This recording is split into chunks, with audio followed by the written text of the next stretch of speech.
Perfect. Libre, te puedes presentar y saludar a todo el mundo, tu nombre, pronombre, y también, I think that was a great question that Megan asked right there off the jump.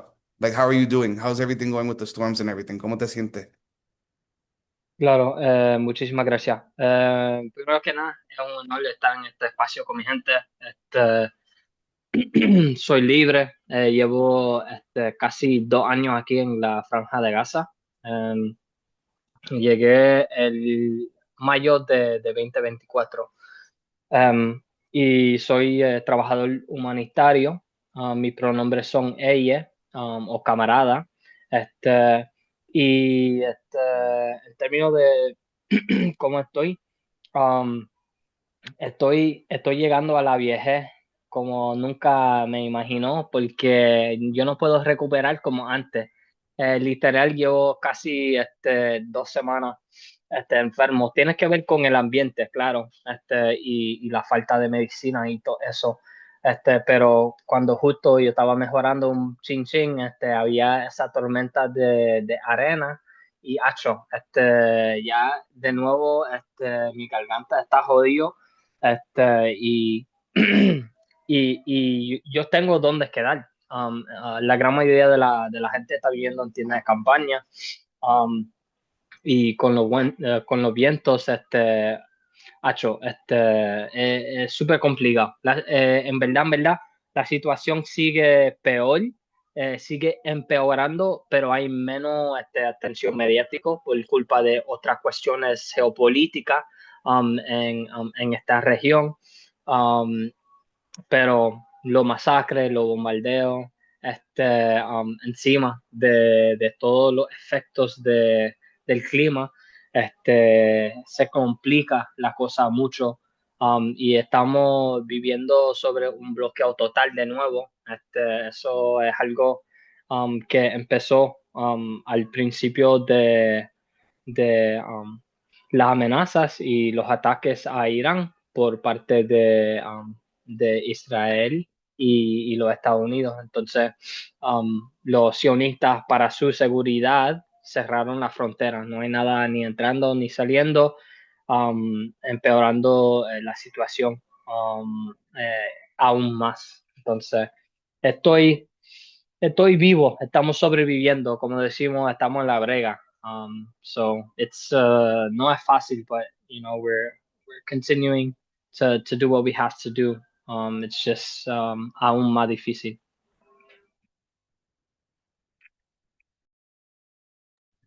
And so, considering that there's limited amount of aid that's entering and infrastructure is kind of being torn to shreds with the sandstorm, I know that you folks made headway with a desalination plant. How is now water being impacted? What does that look like with the borders and the fronts closed off at the moment? In terms of the desalination plant, we're still distributing water, but there's the thing is, there's a lot of health factors to take into consideration. People that have asthma or that have respiratory issues, having to work, or even walk around during the sandstorm, was bien difícil. Pero también, la tienda de campaña no es una vida digna. Es decir, que mientras, there's all these strong winds coming, all these, the dust, and the sand, encima de eso, the bombings continue, which means everything is mixed with chemicals, right? So we don't know what we're breathing in, really. Um, and some people lost their tents because the winds were too strong. These tents are not made for people to live in them, for upwards of 2 years of an ongoing genocide and constant forced displacement. So, it's been difficult on the standard of living, and also when the sandstorm is happening, la gente tiene sus cocinas afuera. Entonces, cuando hay una tormenta de arena, they can't cook. Si no tiene una tapa for their barril, se fue el agua limpia, and you have to wait until you can find more water. Um, uh, so it's uh, it's uh, it's really difficult in terms of the quality of life. There's not quality of life, right? It's more like quality of survival. The quality of survival es bien bajito. En términos de la planta de desalinación, we continue to distribute water, but it continues to become an issue because when the border closes, that means everything goes up in price, including the limited amounts of fuel that we have. And so we donate the water. We're giving it to la comunidad gratis, ¿verdad? We're not charging people for something that they should have access to already. Pero desafortunadamente, um, you know, uh, they're still cost related, right? We have to run the desalination plant to clean the water. We have to have the water trucks and the staff to be able to take it, and that all needs to be paid for. And so the cost to run things increases when the border closes because um, of what we can call at the genocide tax, Yeah. right? The reality Yeah. that we're living under. And so with that, I know that you've posted this previously to like help support this project, but is that something that you could maybe reshare, like the link to maybe help fund this desalinization plant and support to run it? Even if not now, closer to later, we can maybe share it out with the email list. Dale. Also, if you all see me eating, we Yeah, just yeah, broke eat away. fast for Eat away. Ramadan, so Yes, eat away. Sorry, Jeremiah, I don't know if you want to jump in. Otherwise, I No, wanted to no, link sigue, one sigue, more sigue, sigue, question. sigue, sigue, sigue. Okay, so we are understanding in real time the impacts of the blockade. I kind of want to shift a little bit. I'm curious, and I want to be careful how I word this, just because of we understand how media and kind of who's running these structures work. Because Israel has had their hand tied, we know that the bombardment continues, but I'm also understanding from outside sources that the bombardment has cut back a bit because Israel is a bit busy fighting for their lives. What does that current bombardment look like in comparison to before the war with Iran?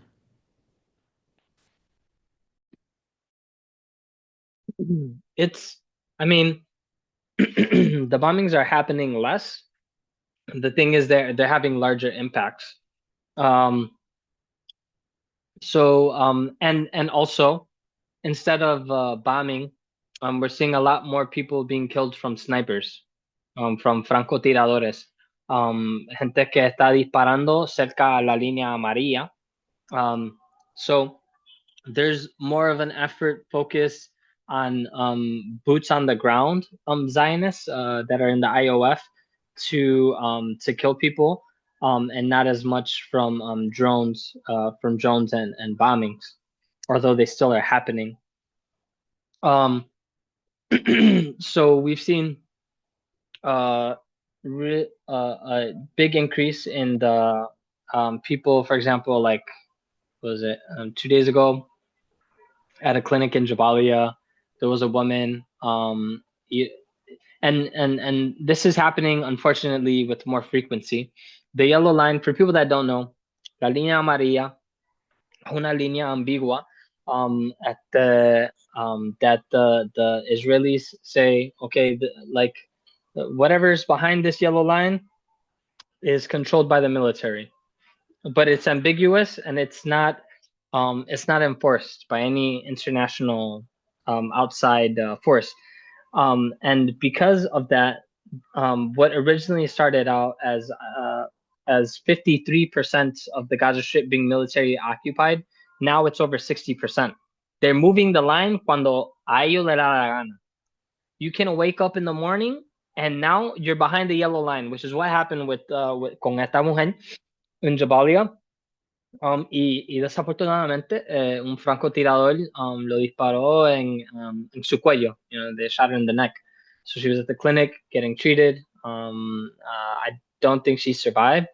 And and this is a lot more of what we're seeing. And That more people are being killed that way. And is there kind of any update, at least from what you understand? So again, I only have access to kind of the backdoor channels, Telegram. I'm understanding though, because of this, that the resistance has been making strides in taking back some of that territory. I don't know. Do you have any idea of this being kind of true or false? Since it's more boots I've to the ground. I've seen some posts. I'm not Yeah, 100% sure. yeah, yeah. I have to assume like Yeah. ellos no tienen ningún razón para mentir. Entonces, Yeah, it's probably that's happening the truth. in Yeah. They're pretty it. upfront of their losses and their wins.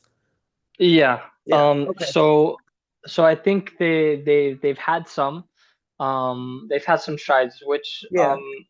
people have to understand international law. It's just like Hmm. the macheteros, like literal, or Lolita Lebron and Rafael Cancel Miranda y todo ello. Like it's our international law to protect our lands, Yep. and under international law, this includes armed resistance. Yeah. And so Palestinians are exercising international law while the Zionists are breaking international law. Yeah. And so we do see them exercising their rights Hmm. Yeah. um, despite the UN and other US puppets kind of trying to take away the rights of Palestinians to their Mm. own homeland.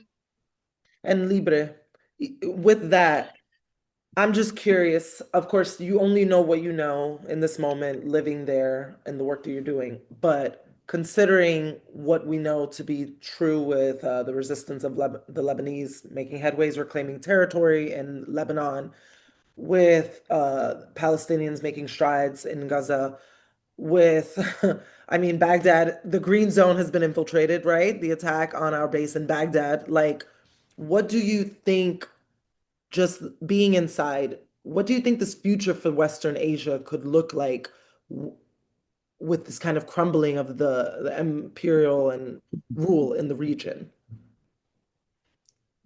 Well, I think geopolitically is something that has to be taken into account, and I'm just sharing what is fact, right? The ICJ and any international bodies have not been able to bring any type of justice for an ongoing genocide that has been happening both um, in Palestine and in Sudan. And I'm naming those two genocides. There's also genocide in Congo, but Yeah. these two specific are being affected by what's happening right now geopolitically. Hmm. And because there's been no justice, Yeah. what we see is that Iran's response to the attacks by the Zionists and the U.S.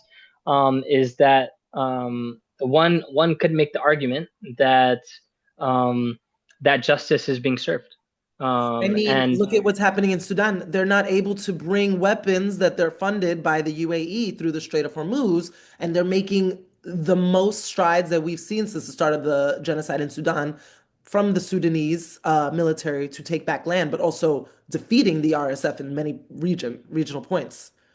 So we're really seeing yes, a house of cards happening here. and also there's an illusion that's being kind of lifted. I don't know Mhm. what change it's going to have, but the Gulf Yeah. states aren't as protected as they thought they were.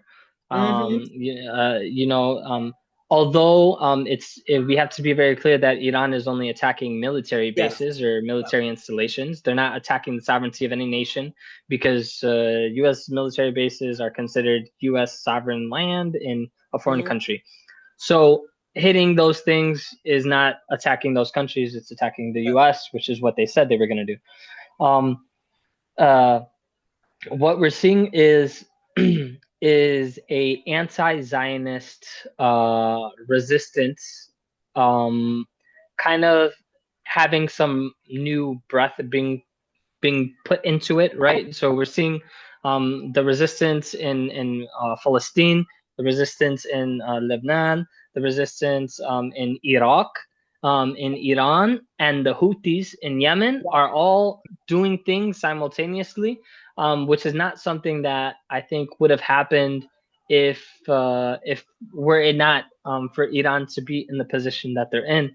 And so I think geopolitically, we're seeing a bit of a shift towards a more popular popular stance because a lot of the people in these countries, regardless of their governments, Yeah. don't like the Zionists, Yeah. do not support the genocide, and so Or imperial uh, Western intervention for that. yeah, I mean, in Bahrain, where the U.S. has a very large military base, Yes.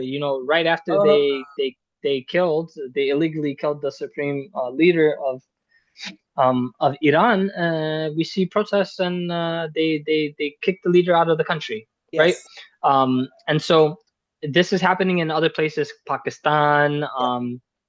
and and other places. And so there are geopolitical implications that are happening, and these are all really good. Some of them are good for long term. Some of them are Yeah. having more immediate effects, right? Yeah. Like in Sudan, it's good. The resistance in Lebanon is, using the advantage of Yeah. a multi-front approach. So I think there's a lot of good things. The underlying sad reality is that regardless of what is being done right now, there are still people being killed and very innocent Yeah. people being killed and civilian infrastructure being intentionally attacked, especially in Iran, but in Yeah. all these countries. Yeah. So yeah, geopolitically, Yeah. in West Asia, I think there is a potential, and we see a want for it, right? Because if there Yeah. wasn't, like, we wouldn't see the infighting in Lebanon, right? Like, the Mhm. president told the military they need to get rid of the resistance, and they're like, no, we're okay. Like, Mhm. someone got to protect this country because Yep. you're clearly not. Yep. And so, I think there's a lot to take into consideration, Yeah. and I think all of this ties into what's happening in Latin America, in Yes. the Caribbean, and it's very much not something that is like, oh, that's just happening in West Asia. There's far wide implications, and we should never view things as happening in a bubble because they Hmm. quite simply don't.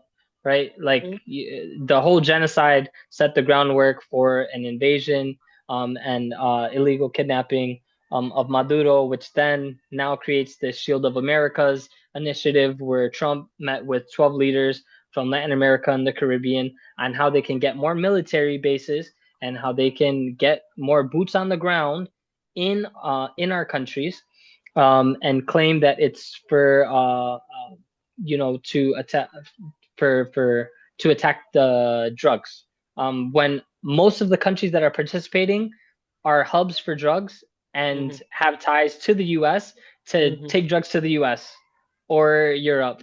So it's like you can't be the solution and the problem. And they always try to frame it like they can be, but the reality is our sovereignty is under attack, both in Yeah. West Asia, in the Caribbean, and Latin America, and all these things are connected.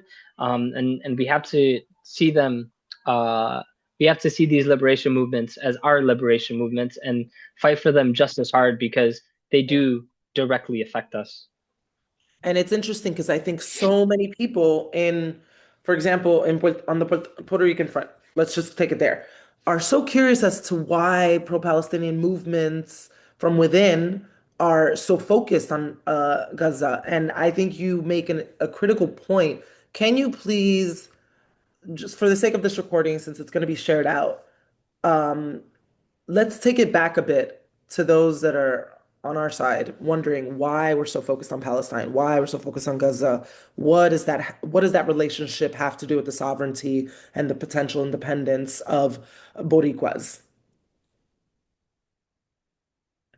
I mean, for one, we have to consider the reality that we're still a colony, and the people that are funding the genocide in Gaza are the ones that are literally colonizing our country, and have been for 127 years. Mhm. So, you know, when people throw out phrases like, "Oh, I love," like literally. Palestine and Borinquen are literally connected through colonizers.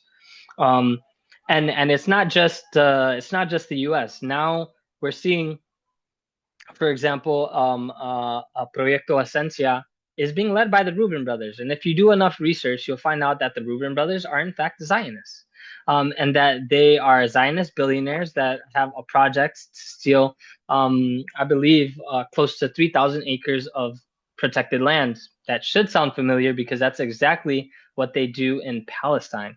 Um, and and so we have these very direct connections. You can reference Vieques, right, where the U.S. military stole over 70% of Vieques, militarily occupied it, and now we have some of the highest cancer rates. And these bombs were then used in Afghanistan. They were used in Palestine and dropped in Palestine.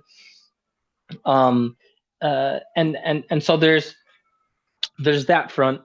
From an anti-imperialist front, the radical left movements have been connected in more ways than one. I remember that there's an article released. Um, I forget the year. PFLP published an article from La Liga Socialista Puertorriqueña, and it was maybe February of 1980. So we're sharing solidarity statements between our liberation movements throughout modern recorded history, because Palestinians, when they learn Boricua history, they see themselves and they're like, oh, like you guys are just us, except on the other side of the world, and vice versa, right? If you break down the history and if you break down the the consequences of colonization, you'll see that a lot of the way that I like to explain Palestine to people is if you condense the colonization of Borinquen for since 1492, if you condense that into about 3 years, you have Gaza. If you condense that into about 67 years, you have what's been happening in Palestine, the ongoing Nakba, the forced displacement, the fact that in both situations, a majority of our people don't live in our country, right? And are looking for ways to go back. And so for me, they're like you can't study or question Palestinian liberation without having to be forced with also facing the liberation of Borinquen. And and in recent years, since I believe I want to say 2014, the Israelis have been pushing out an idea called the Puerto Rico model, where they would like to make Palestine, they would like to mimic what the U.S. did to Puerto Rico in Palestine. They would like to take away, right, get rid of the Palestinians, give them Israeli passports with second class citizenship where they won't be able to vote, and on paper it'll look like they have some level of autonomy when in reality they will be second or third class citizens at best, treated subpar and given all the opportunities to leave their homeland while their homeland gets taken. This is people should look it up.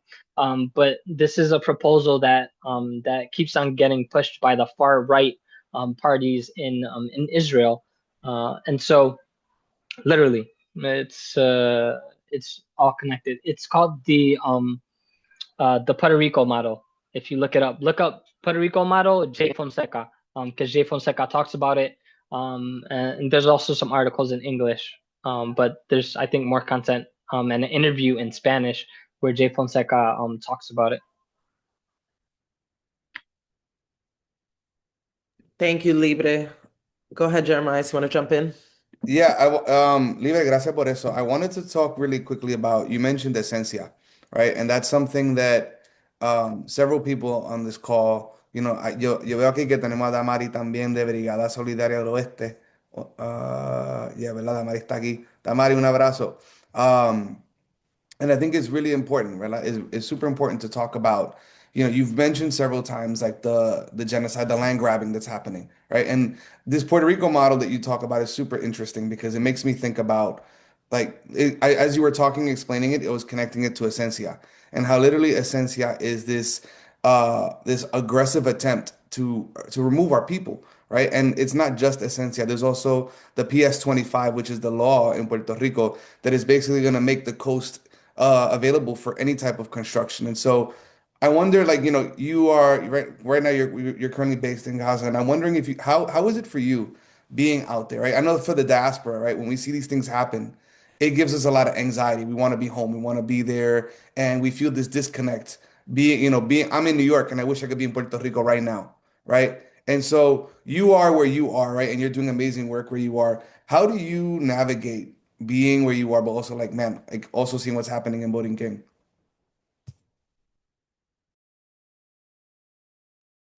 Um, I'm not gonna como que no hay razón por mentir, ¿verdad? No es fácil estar aquí sobreviviendo un genocidio en vivo.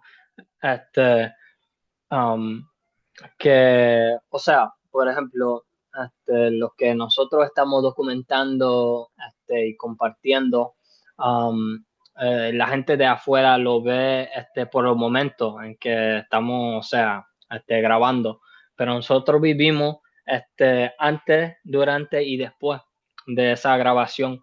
Um, y, uh, y hay como, para mí, es como un siente como una red en el sentido de que sabiendo nuestra historia y lo que ellos han, that I'm being forced to relive like what our ancestors had to live through. Um, because it's like literally, some of the things are literally taken out of the books, the pages of our history, and I'm putting them in real life. Um, and it's it's not easy, but at the same time, the reality is that there's not enough international solidarity happening for people to think about comfort and to enfocar en por mi comodidad yo voy a salir o este you have to think about Pedro Luis Campos. He spent like a third of his life in prison.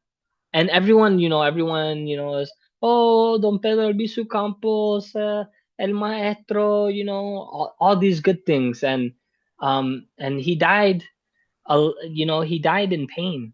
And he died having spent, most of his last days surrounded by people that wanted to see him dead. Like, it's not, sometimes hay esta hiper romantización, this hyper romanticization of liberation and of what it means to struggle for the liberation of your country and what would you do? You face these questions and for me, when anyone asks, oh, like there was a genocide happening, what did you do? Just be like, I went. No hay otra. Y estando aquí, ayuda con la liberación de nuestro país. No es como que, desafortunadamente hay ese tipo de gente que son como hiper nacionalistas, que, ay no, tú tienes que estar en Puerto Rico para la lucha, y tenemos que enfocar en Borinquen. And it's like, there's never been any liberation movement that happened in isolation. No country liberates itself. It just doesn't, no tiene sentido. Y mucho menos un país como nuestro. We're not Cuba, we're not Jamaica. We're a smaller island nation, and in order for our liberation to be successful, we need we need to not be dependent on the U.S. We need to depend on countries that recognize our sovereignty, that are willing to help us maintain it. Because it's one thing to get free, and it's another thing to maintain it, right? And you can look at Haiti and other countries that had been attacked after liberating all of the Americas, right? Haiti is the liberator of the Americas, right? They're the reason why our countries are free and why we were able to get rid of slavery, um, and whatnot.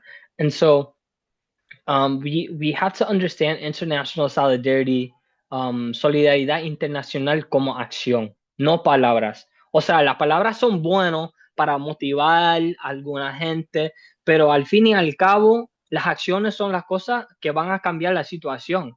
O sea, solamente hablando, uno no va a parar un genocidio. You're not gonna stop a genocide just talking about it or just posting, right? You have to do actions.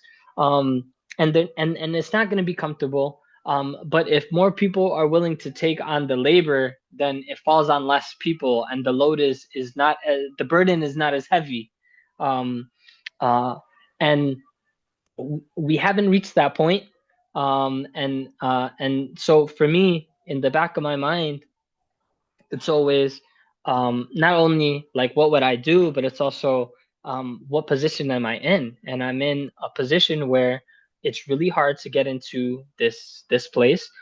And if I leave, there's a very minimal chance that I would be allowed back in, for many reasons.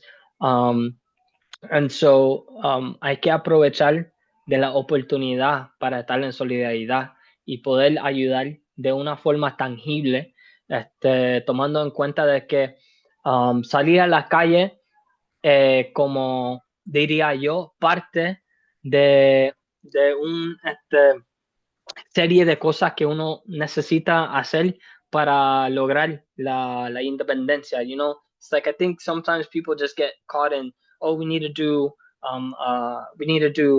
a protest, and that's the end of it. And it's like, no, like that's like the second step. Like the first is realizing we're colonized. The second is doing something that kind of helps to build political awareness and make you feel like you're in a community. Then you join the organization, and then you organize towards the goal, which is the liberation of Borinquen. And the liberation of Borinquen is international. It's an international cause, just like the Palestinian cause is an international cause. And so being here, I'm able to talk to people about a place they've never heard of, and talk to them about people that support them, that they may never meet, that live in similar conditions. And that's not a reality that those type of connections are more difficult to do if you're not here, you know? And for as long as I've been here, like, bro, gente anda con nuestra bandera como si fuera la nuestra, you know? And it's a beautiful thing, but it's only possible when you show people how serious you are about the collective liberation. I really appreciate you. Thank you for sharing that. To that point, right? When you talk to people over there about what's happening in Puerto Rico, one thing that I'm always curious about, because I hear it on this side of the charco, is what are their thoughts, right? When you tell them about the history, everything that you just explained that Puerto Rico has gone through, what do they, how do they respond to that? What are their thoughts about it? Because again, that's something that the Bori Collective, we get asked a lot about. We get asked a lot about, like, when people try to debate on the question of, why do you guys care so much about Palestine? They don't even know, ellos no hablan mucho de Puerto Rico, ellos no les importa nada de Puerto Rico. It's like, well, no, they do care about Puerto Rico, because as you mentioned, right, there's those similarities. So what do they say to you out there when you're out there talking about Puerto Rico? Um, a lot of people know about Cuba because Cuba has been in solidarity with Palestinians, and a lot of the doctors have gone there to study. So when I explain where a country is, I'm like, all right, it's a little bit, it's close to Cuba, and it's a frame of reference that has been very helpful. Um, and people, honestly, like, people are surprised. I mean, first of all, it's not a country that that they would that they would hear of in any type of context. Um, uh, and so when I talk to them about it, there's the initial curiosity of, oh, okay, like, okay, there's this place, this faraway place that you come from, that you left so that you could be here with us. Like, and then I show them pictures, and they're like, "Why did you leave? Like, why are you leaving this beautiful country, to come here to genocide?" Um, and once we get past, that, and I explain like what solidarity is and how long I've been organizing for Palestine, and um, uh, they they're kind of saddened by the fact that we're still a colony. Um, right? The fact that we've been a colony since 1492 and that we haven't got a liberation. So like a lot of the questions are like why you guys don't have, like, why are you all not free? Like where are your fighters? You know? And um and that's always like, it's a real question, and it's also like one that we have to answer, and I can't, like, it's always difficult, like hay gente en la brega, pero no como, it's a different context.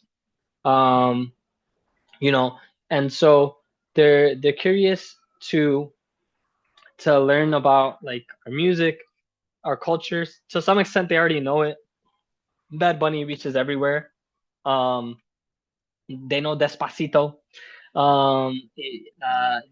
So from a cultural standpoint, we as Boricuas have been able to have a global reach even to places that we wouldn't even imagine.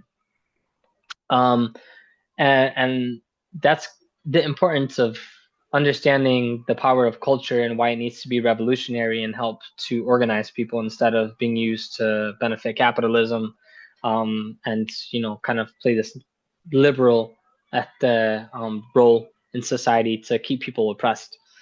Um, and so, yeah, like a lot of the curiosity is around the foods that we eat. The Something I realized that is super interesting is in terms of like Jibaro culture, it's como casi igual.